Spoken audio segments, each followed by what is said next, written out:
parce que député la diw parce que daf ñuy défendre diw parce que day wax waa ji lii wala diw lii ak yaa ngi del xool capacité def profit bi xool liste yi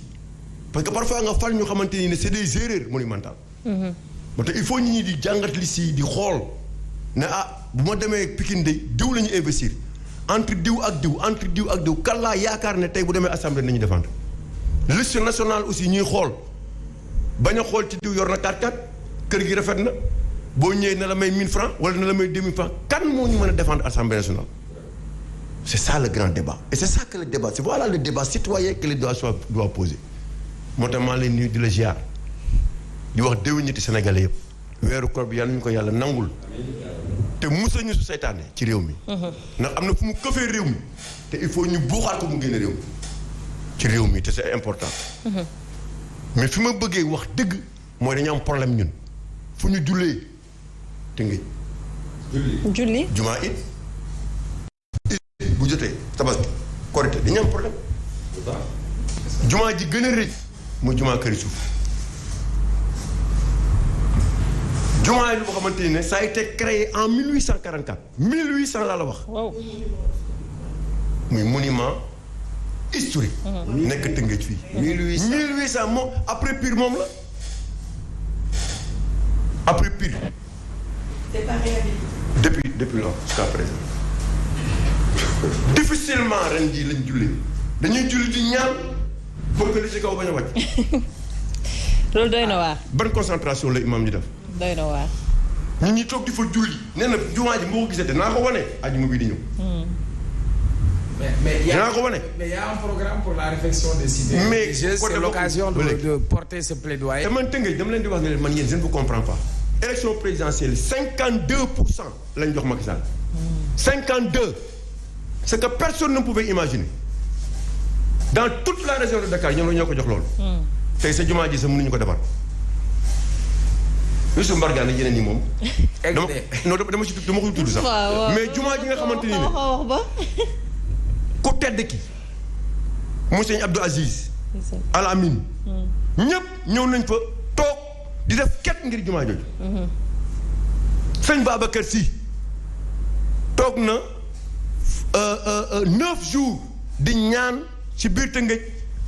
Sénégal am jàmm. jumaa jooju tey chaque fois Macky Sall mi ngi tontu ba léegi aucun franc n'a été fait ñun nag dañu bëgg def téléthon nen na boo leen ko mënee may fii ngeen ñëw yéen ñëpp chroniqueurs yi jàppale ñu. monument historique boobu muy jumaa ji seen Saliou ñu def ñu xool lu ñu Sénégalais yi mën a dimbalee. ñu defaraat suñu jumaa ji comme que mënuñu ko defaral. non du ngeen yegg li ñu defar si jumaa yëpp rafet na. macha allah jumaa bu ñu defar. du ngeen yegg macha allah mais comme pour ñun xamuñu ne lan lañ def Macky Sall la ñu. ba ñu li nga xam mooy jumaa ji rek mënuñu ko defal. yaa ngi dégg léegi ñu jéem a xool. ñun de tabaxal nañu jumaa Pikine bi. waaw mais léegi ñun nañ def téléthon. les capacités religieuses. imam programme de l'État nañ jël. kilifa diine ñëpp ñi nga xamante ne ay notable lañ collectivité lébu et tout le monde ñu ñëw toog def téléthon ñu jéem a xool suñu jumaa yi këri suuf nañ ko man na xaw ma nag waa Benno ni ñuy campagne te nga man xaw ma ko suñu jumaa ji man xaw ma li ñuy kat bu amee moom man joxe naa loxo Karim Wade naa joxe loxo Karim Wade mais kat mënul nekk parce que genre loolu dafa nekk monument historique état moo ko war a defar am na nu ñu koy réhabiliter pour garder les vestiges à telle enseigne mënuñu ko jox benn privé comme ça mu tëb foog mu am lu ñu respecté ci norme yi parce que vestige la mais bu fekkee kat am na daal ñun dinañ ci dugal suuf te ñuy woo xalifa réew mi yëpp pour ñu xool ñu ñuy waxee ak Macky Sall dugal ci ñoom itam seen loxo parce que c'est inadmissible. Très bien alors xam naa professeur man moom tout au long de l'émission léegi honorable laa lay woowe honorable député professeur alors ñu ñëw ci question bi cette question encore du troisième mandat bu ñuy tegaat wala troisième candidature bu ñuy tegaat encore sur la table di maintenir le flou ci xelu sénégalais est-ce que c'est normal Nafi qu'on en arrive là? Je pense pas. Moi en 2012 je fais partie et je demeure ci ñu faire partie ñoo xam ne dañu gëm ni Wade a été élu sous l'égide de la Constitution de 63 donc son premier mandat ne comptait pas mandat 2001 bi ñu changé Constitution mandat 2000 am foofu la bokk mais n'empêche les gens se sont levés pour se battre toute une opposition sur l'ensemble des candidats yu amoon ñëpp a taxaw def loolu seen cheval de bataille pour ne peut-être pas l'attaquer sur le bilan qui était là def loolu cheval de bataille donc pour man la question du mandat n'est même pas une question juridique c'est une question éthique c'est une question de responsabilité bi ñuy def référendum ñu naan référendum bi am na piège dina ubbil buntu Macky beneen mandat dama ne non le principe c'est que Macky Sall les gens à l'époque kenn éliru ko woon wala kenn tànn ko woon dañu doon éliminer Wade pour une question de mandat ñuy éliminer bu ñuy demee bay éliminer Ablaye Wade moom loolu la jëloon comme cheval de bataille loolu la jëloon comme thème de campagne bu ñu ko ci élire donc dafa am loo xamante ne warul sax nekk discussion parce que dama tàmm di wax ni démocratie dafa du lu statique dafa dynamique les combats de 2000 ne peuvent pas ressembler éternellement aux combats de 2012 les combats de 2012 mënuñu niroo ak yu 2024 sinon dañuy dellu ginnaaw bon maintenant ñi gëmoon Macky Sall ba votel ko ñooñu nañ jël seen responsabilité mais man à l'époque campagne yu 2012 dama daan naka laa ko tuddee woon Macky signature dama ne ko dafa bëgg falu rek lu loo leen ko wax dana ko signé ay signé naa partiellement assise yi signé wu maag te demoon fa et cetera donc c'était juste pour nax peut-être sénégalais yi mais le débat aujourd'hui je pense que yëpp ñu sax mooy tax ñu invoquer l'aspect juridique le problème avec Macky Sall sur ce mandat n'est absolument pas juridique c'est une promesse de campagne xam nga ñoom ñoo doon wax topp waa PDS demande sociale la def 2 mandats demande sociale la woon c'était une demande sociale pour tous les candidats qui l'ont fait nañu demee jël ay cré yi génne ko di topp ay nit di tànn ñi leen neex di leen topp noonu la ñu war a mën a juree ne comme demande sociale la woon dañ koy appliquer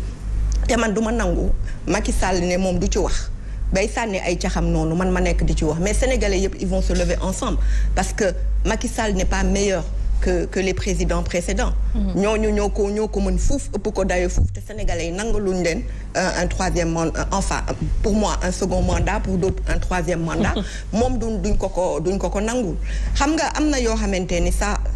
dafa xeeñ pourquoi ma wax ko Macky Sall n'a préparé personne de son camp Macky Sall a ouvert beaucoup de fronts dans l'opposition dans la société civile kilifa yi ñëpp am na ku ne ñamal na la toroxal donc xam naa man je suis persuadée que xalaatam mooy sorti wam nan lay génnee xamul nan la war a def pour koo xamante ni peut-être dina ko offrir ay garanties pour mu toog moo tax il va se risquer à un troisième mandat je le pense mais bu ko risqué na peuple bi ànd uni ñu fàtte suñu ay coloration pour wax ko désormais au Sénégal c'est 2 mandats moi d'ailleurs à l'époque je le dis très clairement sur le principe moi de limitation des mandats man principe bi j'ai toujours été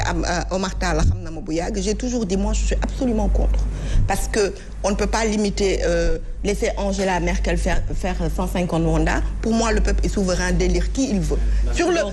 non may ma sur le principe man dama ni man sur le principe nanguwuma ko mais c'est que sur problème le principe nanguwoo limitation de mandat par essence par esprit démocratique mais parce que aujourd'hui là vous êtes alors d'accord avec ce que laissez-moi terminer dama ne man sur le musuma ko d'accord sur le principe ñuy limiter ay mandat muy su Ablaye Wade ak ñu koy def ci constitution bañ ko def dama gëm man en l'absolue démocratie dama gëm démocratie peuple bi wax su doyalee ci nit ñu dindi ko par les urnes par contre li ma wax mooy Macky Sall n'a pas le droit aujourd'hui bokkul ci ñooñu ma koy may parce que moor yi am 2012 sujet campagne am demande sociale am dafa taxaw ni demande 3